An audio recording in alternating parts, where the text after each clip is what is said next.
Welcome into the Rundown on Fox Sports Radio 1400. My name is Rob Sanders. Thanks for joining us today.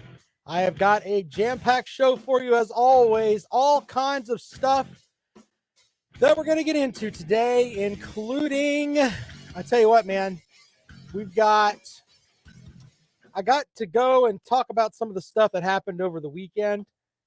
And it's weird because there were lots of people that were saying lots of things online this weekend that made absolutely no sense.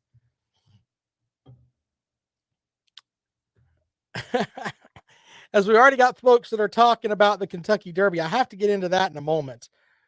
But there are other things we're going to get into today. There is a leader in the clubhouse on who is going to get the services of Jadeveon Clowney, who's like a mercenary now. You know, the former number one overall pick did his thing.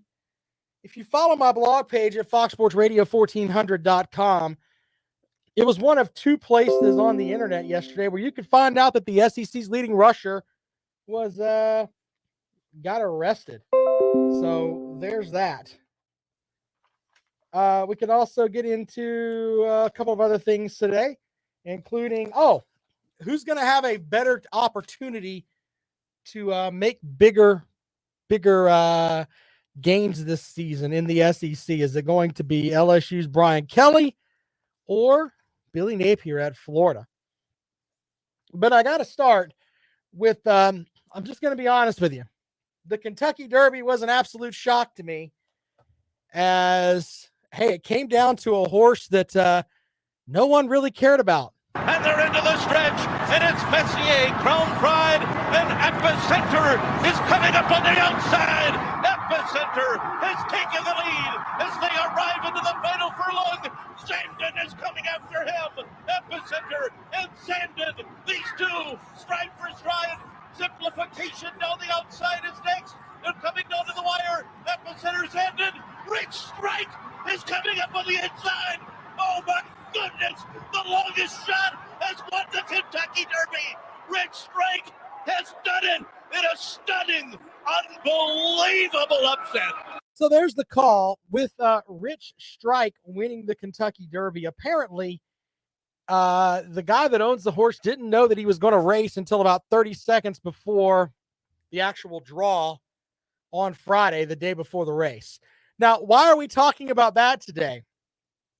I'm going to be the first to tell you, I don't know much about horse racing. I like to watch it. I like to bet on it.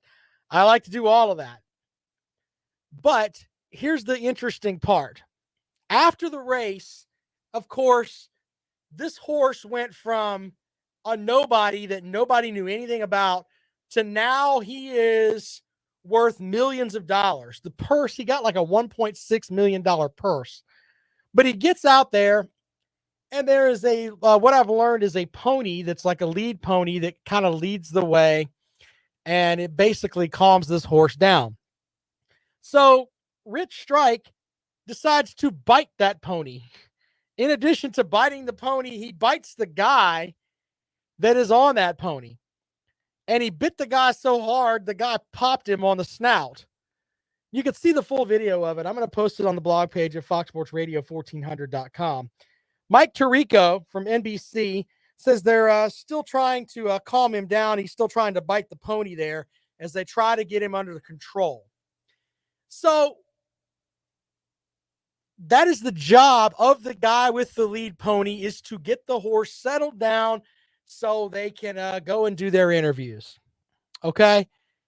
But people were losing their mind, and they were saying things like, I'm going to read you some of these tweets. At Jack Under a Tree, what a horrible name for a Twitter handle. How is a professional jockey in such poor control of his horse? I have to wonder if a horse showing that kind of aggression is on something. Yeah, there was plenty of tweets like that. You can't teach that type of hunger. Like the horse is trying to eat the other horse. That guy just punched that horse in the face. What a dumb statement that is. And do you think that anyone that owns that horse is going to let someone potentially punch that horse in the face with just what he's worth as far as stud fees now. So there's that. And his trainer was on the Today Show this morning and basically put a lot of this to bed with the dummies. And I'm talking to you, you animal rights idiots that are out there, that were out there making all kinds of comments about he punched the horse in the face. And why is the horse trying to eat the horse? Is he starving? No, this guy was protecting the horse from himself. And the guy who trains the horse, he kind of set that straight on the Today Show. This is Eric Reed this morning. The outrider's job at the end of the race is to help get the leading horse and get him slowed down, take him around, let him do the interviews. Well, Richie, he was in killer mode. He was going to outrun every horse on the track, and he had not had a horse after the finish line come over to him. So when he saw that pony coming his way, he thought he had another horse to beat, and he was trying to run by it. And the man did his job. He reached out and grabbed a hold of the horse, and it made the horse mad. He didn't know that he was trying to help him. He thought he was supposed to outrun that horse, and he bit the guy's leg terribly, bit his arm a couple really bad bites. The horse is not a mean horse. He just was in the race mode, and he didn't understand why they were grabbing him to slow him down. That man saved my horse from injury, because had he got up in the air and lost my rider, he could have got loose.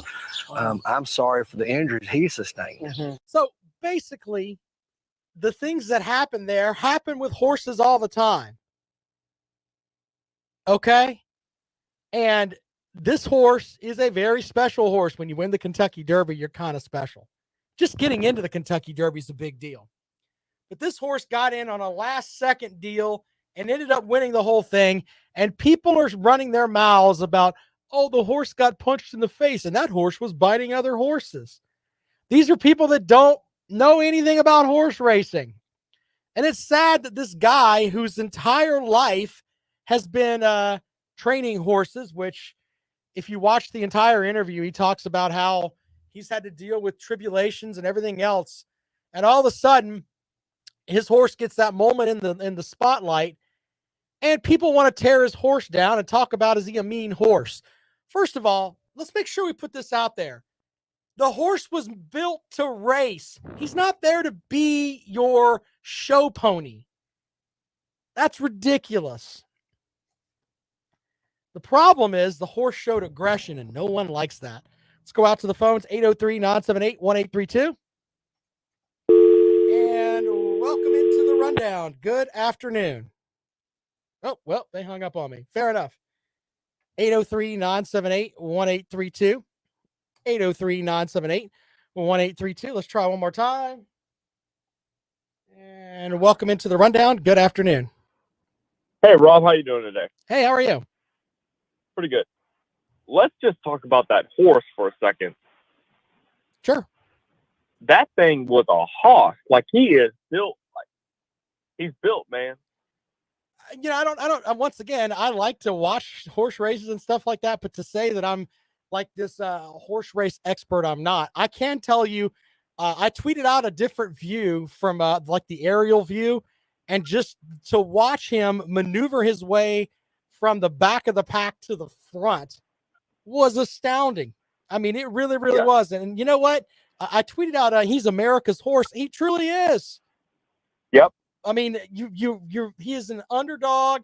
Americans love that. And this horse came from the back and didn't even know he was going to be in the gate on Friday. And he beat the hell out of everybody. Well, there's a stat that you might not know about this stat. Sure. You might have, but 80-1 odds. Last time that happened was 1913. Yeah, that's crazy.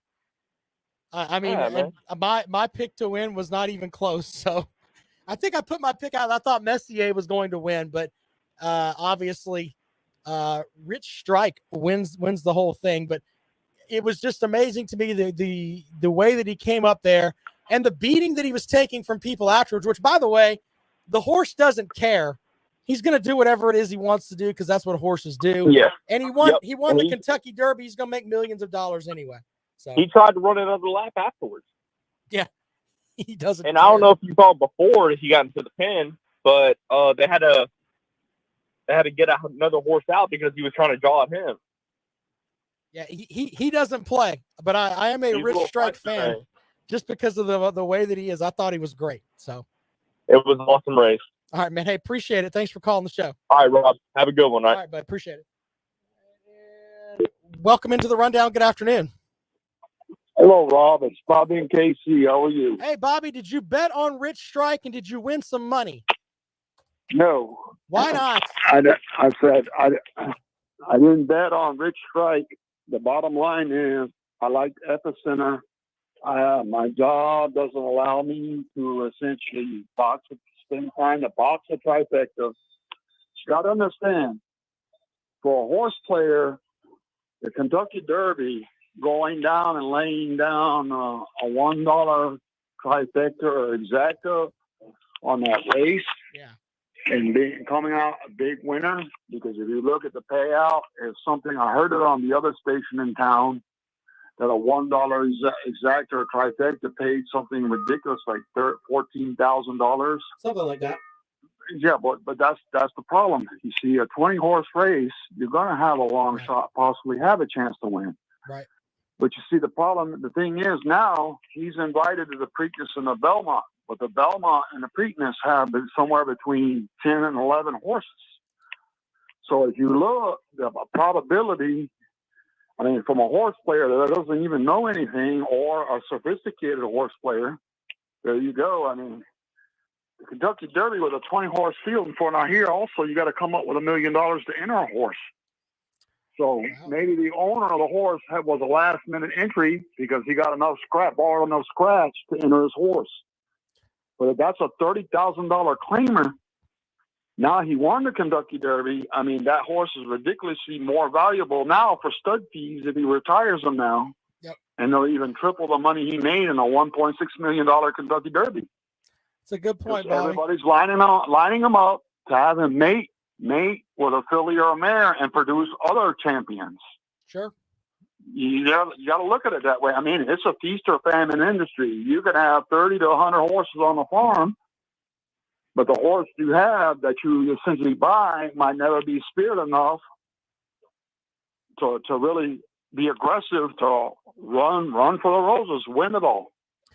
See, that's the thing. You see the way the horse bit on the other horse, they usually have a teaser horse, a filly or a mare to calm them down, because the horse is really more interested in thinking about the filly or the mare that's leading him out than he is running the race. It's just an animalistic instinct in a stallion or a colt. Right. That's the whole thing, man. So I mean, they put the most spirited horse in the race to win a big race like that, and then don't even think about that. I didn't even see the race and watch the replay on Twitter. Did he have blinders or blinkers on? Right. Because those aggressive horses get spooked out by 300,000 spectators. That throws them off their game, if I can use that metaphor. Yeah, man. Hey, I've got to move on, but I appreciate it, Bobby. Thank you so much. Yeah. Well, anyway, watch the Preakness and the Belmont, because this horse could even win the Triple Crown this year. That would be great, it's man. one of those great stories. Take care. Bye, Right, there you go. Well, I agree with that he has a shot. I kind of agree with what Papa B says. Stud that horse now, forget the Triple Crown. Look, I'm all about that too. But my big thing is people that don't know anything about horse racing are claiming this horse was being starved and was so hungry he was trying to eat another horse. That's the big thing too. That's not what was happening. It's ridiculous. And it's like people making comments about that. Get out of here with that nonsense. It's ridiculous. Ridiculous. All right, 803-978-1832. One more call before we go to break. And welcome into the rundown. Good afternoon. Hey, it's Big Barney Ross. I just wanted to call in and talk about. I've got stuff for you today, sir. So you better stand by. All right. All right, what you got? Well, I've got, Kentucky beating Tennessee in baseball, which really we should have swept them. But, Tennessee plays that gimmick offense where they just keep shifting in the infield, shifting. We finally go blind on that last game and they beat us. But, Kentucky is the baseball. You guys figured out that gimmick offense that they're running. You're exactly right. 105-mile-an-hour fastballs, that's only going to be good for a year, maybe a half season before he goes and has to get a new elbow tendon. Come on, that's a gimmick. I don't care who you are. If you throw 105 right down the middle every time, pretty soon you're going to bunch your way to victory. Exactly. I want to address the Chris Rodriguez fiasco over the weekend. Now, I'm going to get into that. By the way, and that was going to be my next thing that I was talking about. There were two outlets online yesterday that had the story that the SEC's leading rusher, Chris Rodriguez, got arrested for DUI and careless driving. It was 247 Sports and the Rundown with Rob right here on Fox Sports Radio 1400. SI just posted the story an hour ago, and like 3 other outlets posted it this morning, in addition to the Lexington Herald, who's supposed to be the beacon of journalism up there, unless you're Chris Rodriguez and you're a drunk ass. Then they don't care. well, listen, for the millions and millions of people that tune into the show, I'm going to explain it to you where you can understand it. Fair enough. Billy Gillespie is what I would call a professional drunk that came from Texas A&M to coach basketball for Kentucky. And how many DUIs did he wind up with? And he's a professional drunk. You can't come to Kentucky and drink a bunch of bourbon. You're going to get pulled over. The police are going to arrest you, no matter who you are. Yeah, they have schools for state troopers here in Eastern Kentucky, right down the road. They train in Lexington. Do not drink and drive. Big Barney Ross, I don't drink and drive. If I'm going to drink a little bourbon, my keys go in the drawer. I'm not leaving, even if there's an emergency. The house will just have to burn down around me. It's not gin and juice. It's not beer. Bourbon will impair your ability to drive. If you lose your shoe after midnight, Rodriguez, you're drunk. Get a carriage ride. Be safe. Get a designated driver. Big Barney Ross. Y'all think about that. I'm out of here. Big Barney Ross joining the program, and he's covering up there for a little bit for Kentucky's Chris Rodriguez, which we're mocking it a little bit, but what he said was true. If you're gonna drink, don't drive, especially when you're drinking some of that bourbon they've got up there at Kentucky, which we've determined is the only good thing that comes out of Kentucky is bourbon. I mean, it's bourbon in the interstate. Pretty much the only good things that come out of Kentucky. But Rodriguez is the SEC's top returning rusher. Averaged about 6 yards a carry. One of the best players in the SEC. And, here's the thing. The reason that we're bringing this up is because if Coach Stoops decides to suspend him for some games this season, that could impair the Wildcats' ability to start the season strong. And if we're looking at the beginning of the schedule, how many at the very beginning of the season, I'm looking at the schedule right now, as I had it earlier, but I didn't print it. So hold on one second here while I bring this up. Kentucky's football schedule for the upcoming season. How many games is he going to get suspended for this? Okay. That's thing number one. And let's see here. As we look at their schedule, they play Miami of Ohio. Let's make sure we put that out there. It's not like they're scheduling anybody out of conference. It's worth a damn. Then they play at Florida on September the 10th, followed by Youngstown State and Northern Illinois at home. What do you suspend him for? You want him for what? 4 games? 3 games? I don't know. But do you suspend him for just the first game? How long is he going to be out for? We shall see. If he's out for the Florida game, stand by. There will be some angry people up at Kentucky if he is not allowed to play.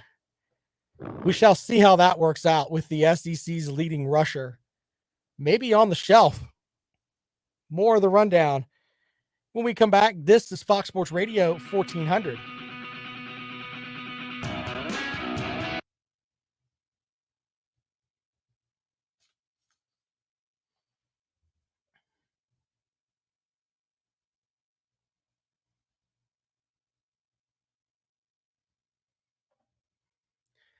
You think he'll be suspended for all non-conference games? Fair enough.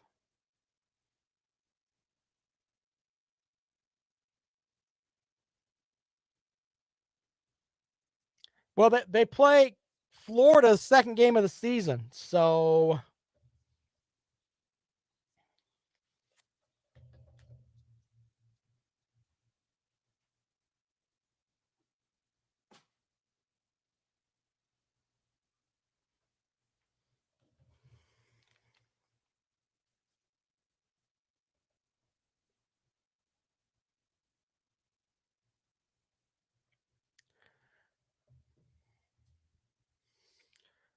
you know, speaking of Clemson a little bit there during the break,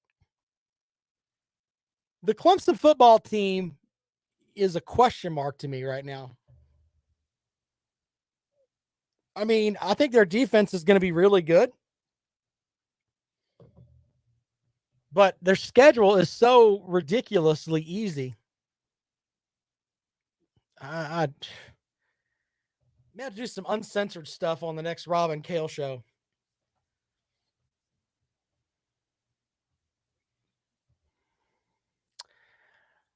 Yeah, Mizzou's got problems right now.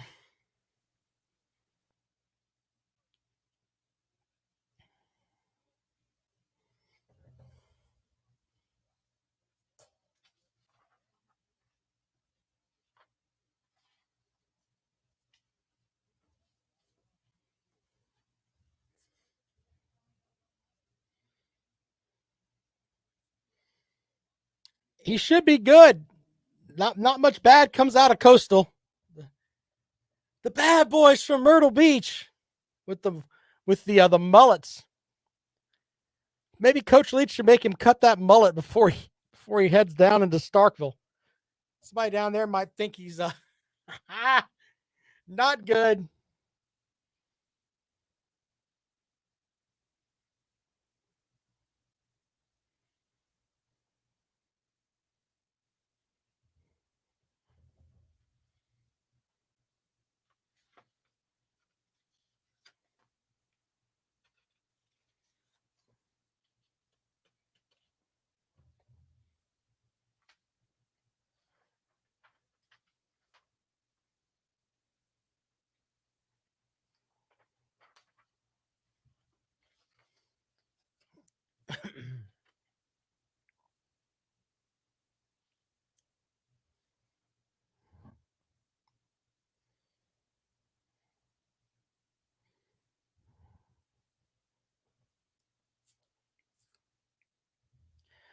Welcome back to the Rundown on Fox Sports Radio 1400 around the world on the iHeartRadio app.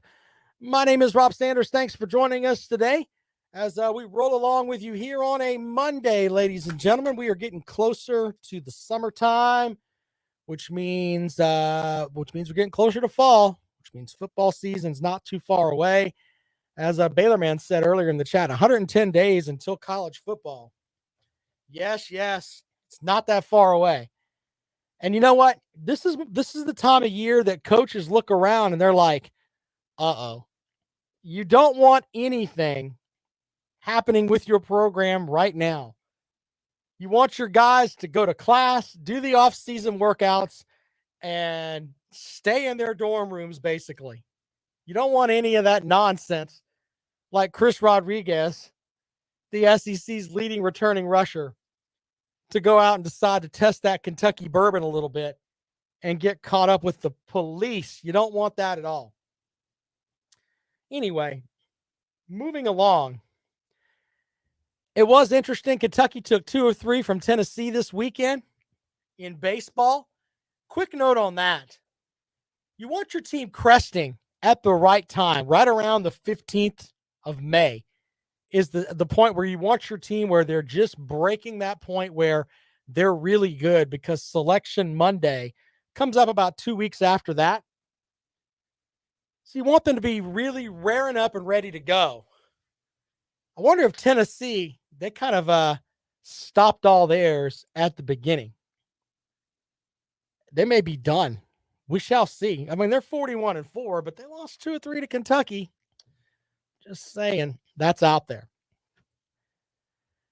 Peg and Megan with a good point here. He says, Rob, it's not a problem at UGA. Our players are saints. Well, you know what?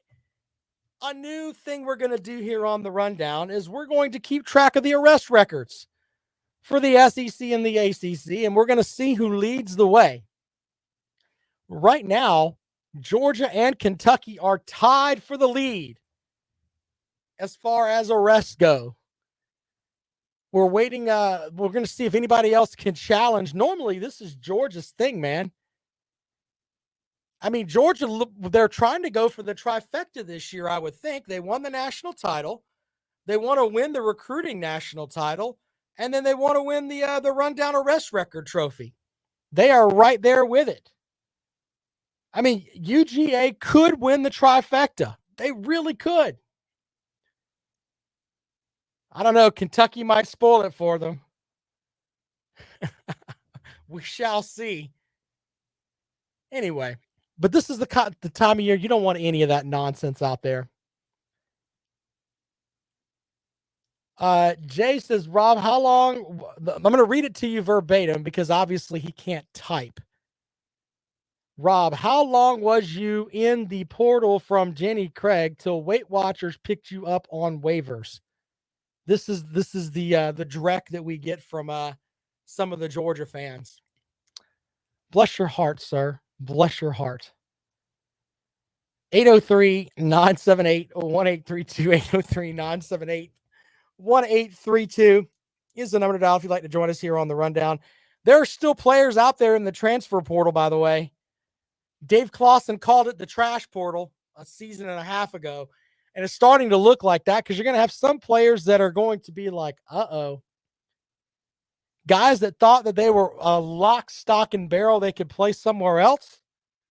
I can't play here at Alabama, but I could start somewhere else, or I can't play here at insert school here. I'm going to go start somewhere else, and they don't have that opportunity. There'll be a lot of kids that could have been potentially decent players, or at least had a role with a team, and now they don't. That's why sometimes the transfer portal is the roll of the dice because you don't really know. Seriously, when you step back and think about it, you're kind of taking a risk on any player that you get that's decided, you know what? The grass isn't as green here as I thought it would be. And you're kind of going against what the coaching staff, which is the people that deal with this young fella on the field every day. And they're saying, look, you may think you're starter 1A, but you're not. And you need to have that in your head now. Yes, you can be a part of the program, but it's going to be in a backup role. Some guys can't deal with that. Zona Tucson 93 says, sometimes you have to learn the hard way. I agree. Just because you enter the transfer portal doesn't mean there's going to be a chance for you to go play somewhere else. And the sad thing is a lot of these young men are getting horrendous advice. Oh, well, you need to hold out for an SEC program or an ACC program. You were pretty good at East Carolina, but you're good enough. You could play at an SEC school. No, not so much. Jay says A&M has had an arrest already. Oh, the A&M's trying to get in the mix too. They're a long shot to take home the Triple Crown, though. They're not winning the national title this year. Georgia's the only team with a realistic shot, in my opinion. They could take home recruiting, national title, and arrest record trophy all in the same season. More of the rundown when we come back. This is Fox Sports Radio 1400.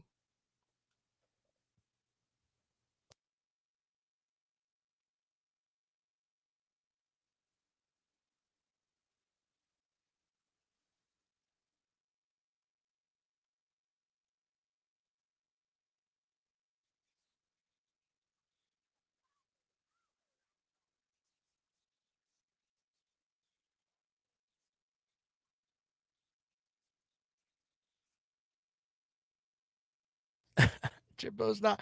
Do you think that they can win the arrest record there, though? That's the big thing. Can they win the arrest record and the recruiting national trophy? Oh, bless your heart, Jay. Things that Jay wants that he'll never get. Poor Jay.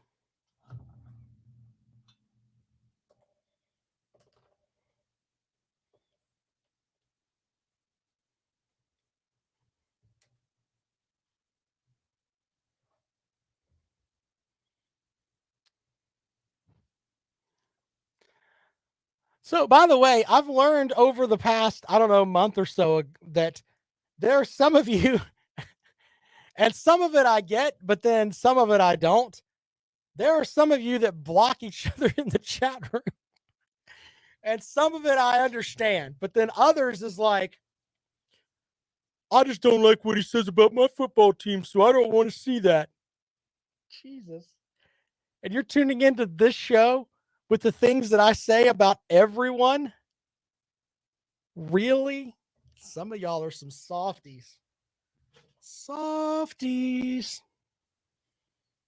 Just because he said bad things about my team and I just don't want to hear it. Really? You just wait until the football season starts and things get tuned up a little bit.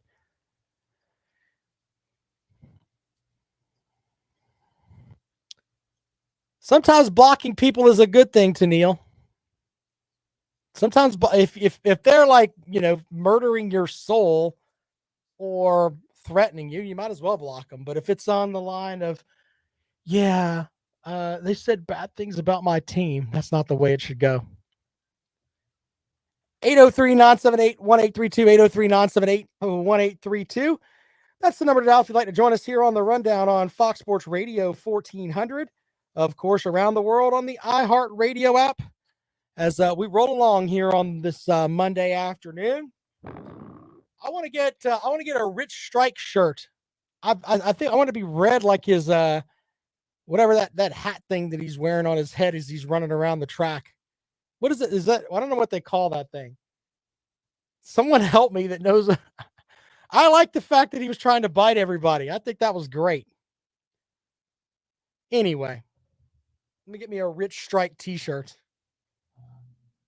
So that's coming down the pipe. All right. So I wanted to throw another couple of things out there today. We got two new coaches in the SEC that are coming into the mix. And I wonder your opinion, 803-978-1832, who has a better chance of being a bigger success in their first season?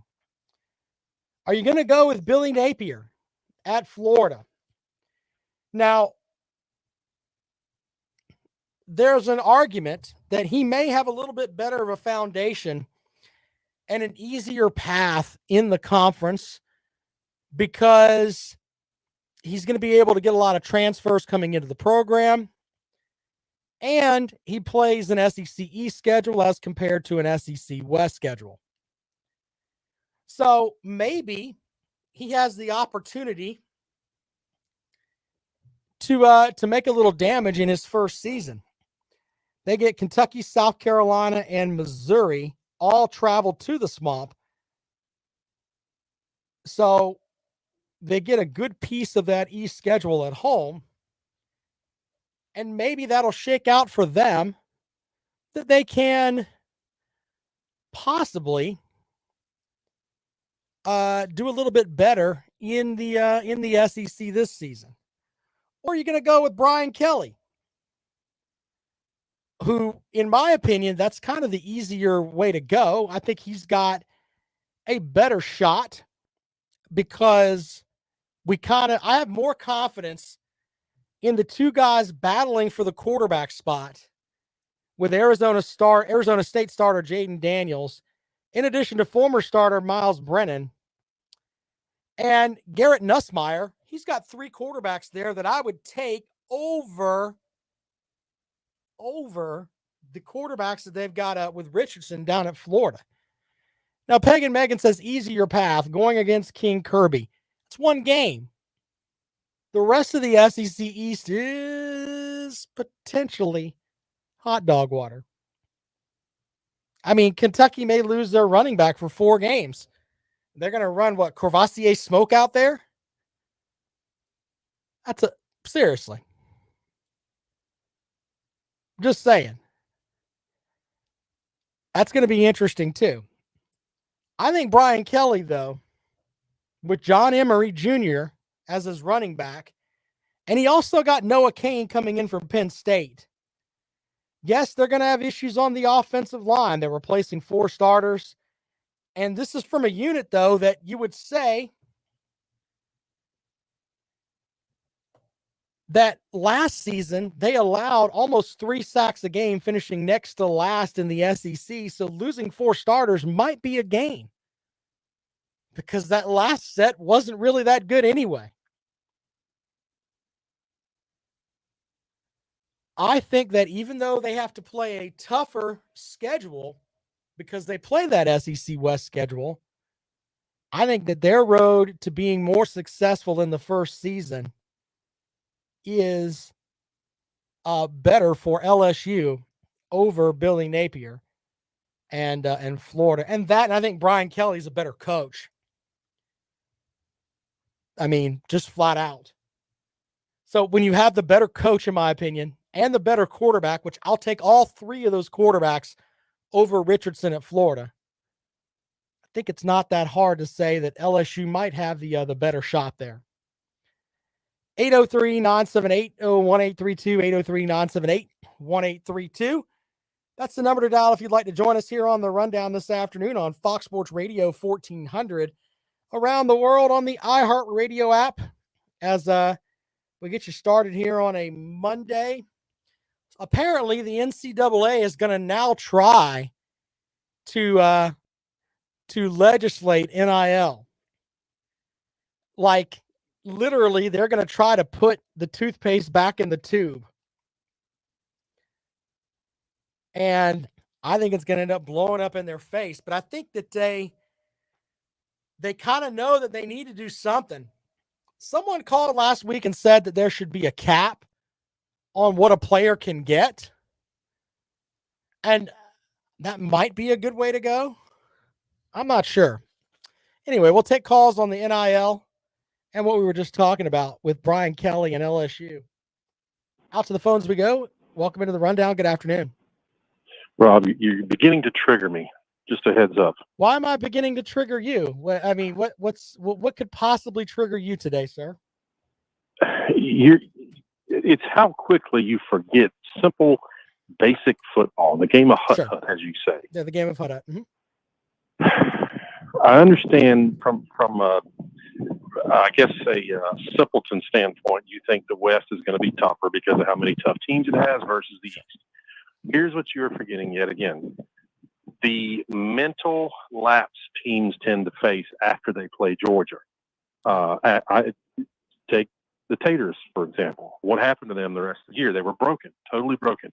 Okay. After King Kirby put his foot on their neck and watched them slowly die. Now you're going to say, well, they won 10 games, whatever they won. Yes, they did, and they play at the YMCA, the rec league. Well, hold on. Why don't you just put this out there then? You're basically saying that Florida will have a better opportunity than Brian Kelly? That's the question of the day here, sir. Which way are you going to go? Who has a better opportunity to be a better success in their first year, Brian Kelly or Billy Napier at Florida? Instead of coming and throwing out and trying to misdirect people, why don't you just be honest and answer the damn question? I was headed that direction. You wouldn't let me finish. Here's what I'm saying. Sure. After you play Georgia, you're going to lose your next 3 or 4 because you are mentally scarred for the rest of the season. That is so dumb. So, okay. Anybody has an easier record than anyone out the East, or easier path than anyone out the East. So it's playing a West schedule is harder than playing in the East, is what you're telling me. Ever since last year, that's the new rules. Get out of here. You are really taking that victory lap, which you only get one every 40 years. So I'd run that thing too. I'd run it forwards, and then I'd throw it in reverse and ram that transmission and run that backwards too. But go ahead. You have a right to do that because you won. But go ahead. Simply stating facts. Yep. I can't. I told you we don't argue with the hardware here, and you won, and you get to say that. But do you really think that Billy Napier is going to have a better season over Brian Kelly? He may have a great season up until the 1st of November. I'm not sure where they fall on the Georgia schedule. I'm not being a smart aleck. I just don't know. It's the end of October, 1st of November every year, but that's generally like game 8. So you can consider game 8, 9, 10, and 11 lost. Okay. Simple as that. So you're going with Brian Kelly to have a better season? Yes. Okay. Well, that's kind of where I went too. So we kind of agree. Yeah. Anybody but anything out of the East because Kirby rules it, and he's basically taken over. Well, congratulations to him for making it right last season because he didn't do well the season before. But yeah, he got it Didn't right do last well year. the season before. He went to a New Year's Six Bowl, won that. Did he win the East? He also was faced with a Did quarterback. he win the East? No. Thank you. Have a great day, sir. Now that was one of. I appreciate your how call, many sir. years he didn't win the East? Have a great day. You He lost went to Dan undefeated in the Mullen, East the previous 2 years. a guy who is so silly he can't get a TV job right now. Check his record in the East. How about Sure. you do that? Didn't you win it. want to Didn't talk win about it last honesty? year. Yeah. Didn't win it How the about last his year. overall record in the East? Sure. Want to bring that up? Sure, we can bring that up. It's actually better than Spurrier's or Myers at this point. Cool. But let's talk about his visor and his khakis and quarterback situation. Never mind what he actually wins. Yeah. Okay. Hey, man, do you have anything else for the program? 43-18, Ron. You have a great day. Appreciate it. All right, we have to take a quick break. When we come back, we'll have more for you on the rundown here on Fox Sports Radio 1400. I got to read some comments here when we come back. And some people hitting me with some things that some interesting stuff. We'll get into that when we come back. More of the rundown in just a moment. This is Fox Sports Radio 1400.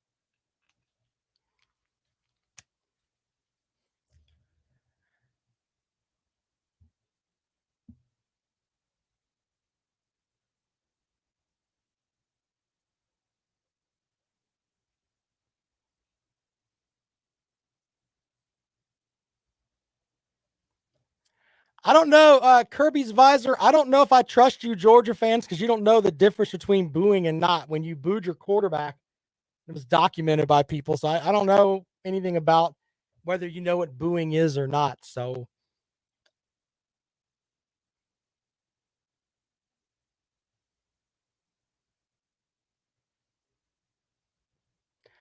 Papa B, I have not heard that. I can tell you that from what I have been told, Sweeney's brother had a head injury, and he's been issued citations and stuff before.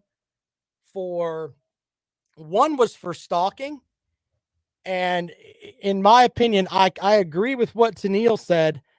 The worst part about folks that have issues with sexual assault is that they don't get better.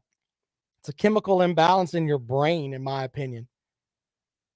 So, yeah, there's that. Did I boo DJ Uiagalelei? No, sir. You don't boo anyone that wears the tiger paw. Clemson fans have class. You guys should learn stuff about that. Last time I went to a Georgia game, I had Georgia fans throwing batteries at me. Not that all of you are like that. And I'm sure the majority of you aren't like that. But it's the only place I've been to where fans were that ornery. Although I did enjoy there were like 3 tailgates that I visited down there, and I got some really good bourbon and some really good some kind of vodka drink from somebody down there. And they did treat us all like we were family, but there were some ignorant people in the stands. I ain't gonna lie about that. It was a hell of an atmosphere down there, though. Woof.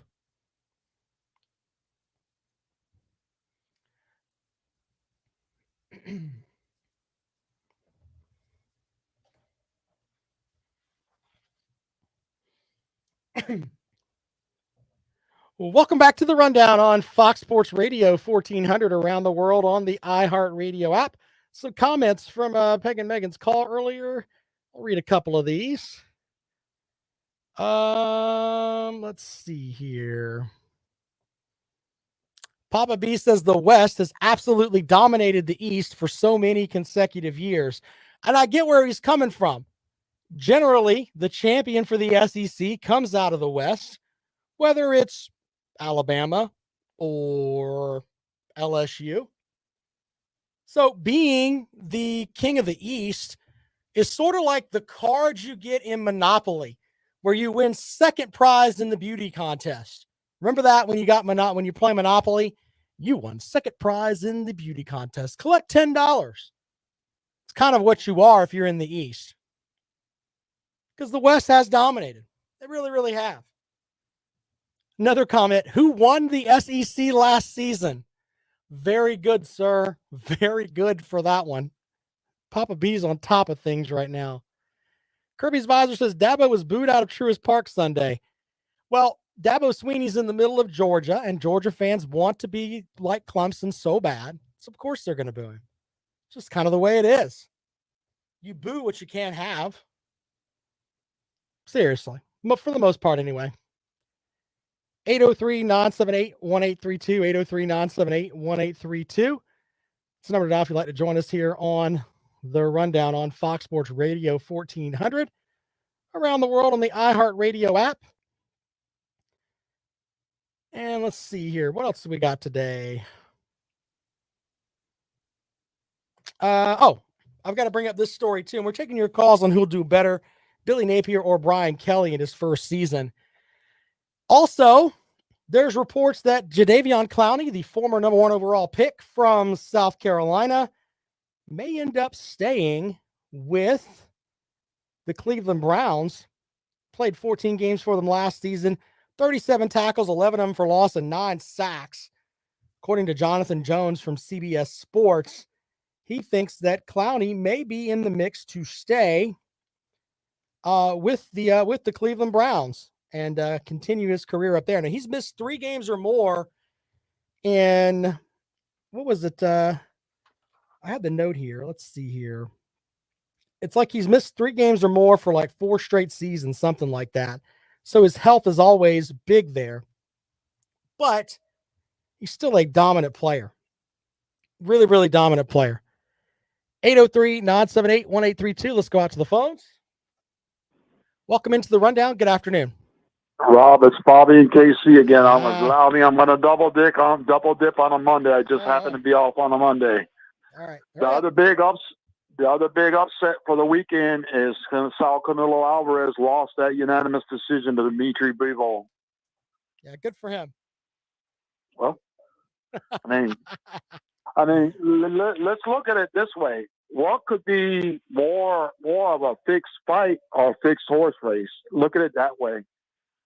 How can you have that horse come in a 20-horse field and ride the rail and win, or have a judges or even a boxer lay back, make it a close fight and lose the decision to have a second fight and a third fight? Because boxing being fixed and rigged or corrupt, as you want to say it, all the way back to the 1920s. Yep, and that's a good point. I don't know if the boxing match was fixed. I can tell you the horse looked like somebody basically whispered in his ear, "Lose and you're glue." That's kind of the way that worked out.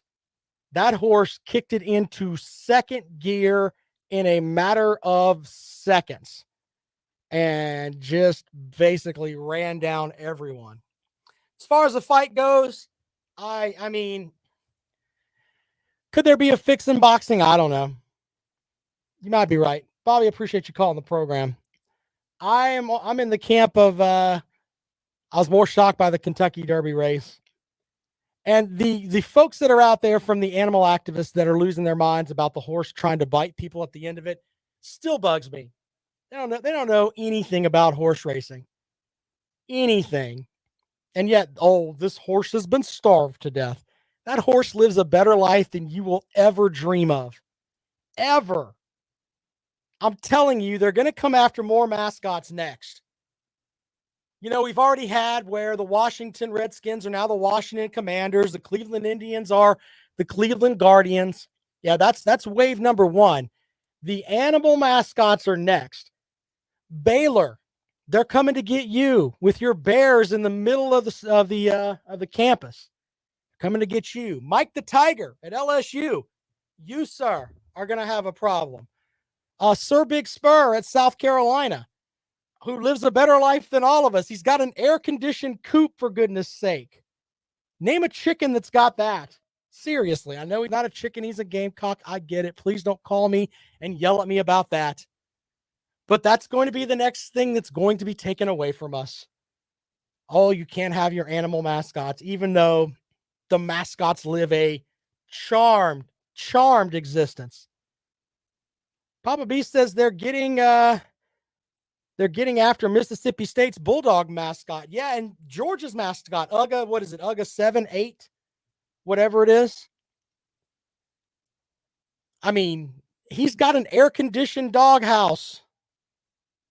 Seriously. You think that dog doesn't love that attention that he gets from those, 80,000 Georgia fans that are screaming their head off down there between the hedges? That dog leads a charmed life. I knew someone that was that took care of the Falcons at the Air Force Academy. Are they going to take the Falcons from the Air Force Academy just because they think those Falcons aren't treated fair? It's a world of silly coming at us. That's why eventually Kirby's Visor says it's UGA 10. Okay, well, I wasn't being disrespectful to your mascot. I didn't know exactly which one it was, but that bulldog is very well taken care of. The folks at Georgia make sure that Ugga is taken care of. So there's that too. But you know what?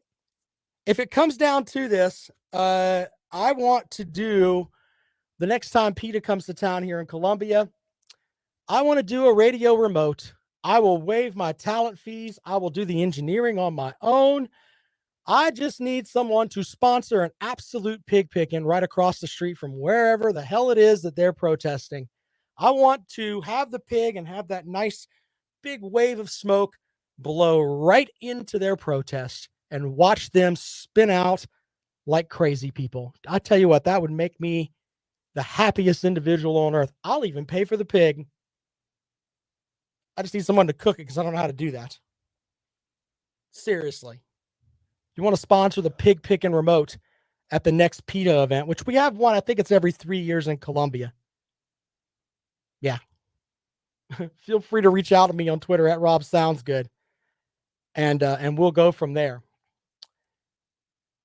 Anyway, I mean to bring the show down with that. 8:03. Actually, I'm out of time today. Lawton Swan of Clemson Sports Talk is next. Jay says, does PETA come to non-top 75 cities? Yes, PETA's been to Columbia several times, my friend. Several times. I forgot Smokey with Tennessee. Take care of that dog, too. All right, more of the rundown tomorrow. Appreciate you guys tuning in. This is Fox Sports Radio 1400. You guys are awesome over there. Yeah, I don't, the whole Braves chop thing, I don't get. Stupid. I do say to some of you guys in there, because I know some of you have blocked other people, unless you feel threatened by someone, like they're going to take your dog away, unblock people. Otherwise, you're not going to get half the conversation anyway. I understand why some of you are, but holy crap. I won't name names, but I've had 2 people tell me I have blocked so-and-so because they mock my team. Maybe this isn't the show for you. Maybe it's not. We're trying to be a show of the people. But hell, if you're a Vanderbilt fan, you can come in here and get something from this show. What a mess. Appreciate you guys as always. Don't let them take your mascots. We'll talk to you later on.